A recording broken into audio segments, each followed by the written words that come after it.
হেই, একটা কথা বলি তোমাদেরকে যে আমাদের থটস কিন্তু অনেকভাবে আমাদেরকে করে, ইনফ্লুয়েন্স করে। থটস মিনস আমাদের চিন্তা ভাবনা। আমরা কিভাবে চিন্তা করি, আল্লাহ আমি কেন এটা করলাম, আল্লাহ আমার এটা কেন হলো। এই থটস গুলি আমাদেরকে একদম ডিমিশন করে দেয়। Just like your thoughts is your enemy. তো আমি কি করি যে আমি আসছি এখন এক জায়গায়, আমার ওয়েট করতে হবে, আমি ওয়েট করতেছি মানুষের জন্য।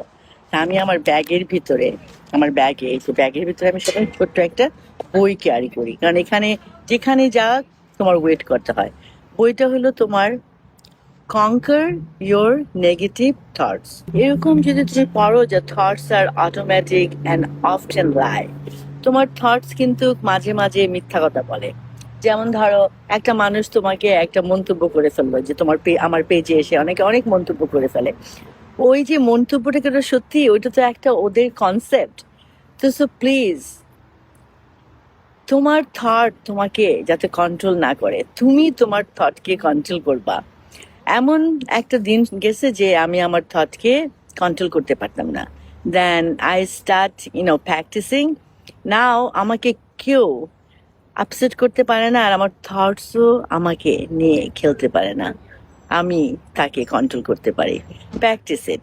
Just read any books, psychology books like a help self book, how to um, you know um, conquer your thoughts. হ্যাঁ, তুমি তোমার থটসকে কিভাবে কন্ট্রোল করবা, ট্রাই করো, প্র্যাকটিস করো, আর আমাকে জানাও।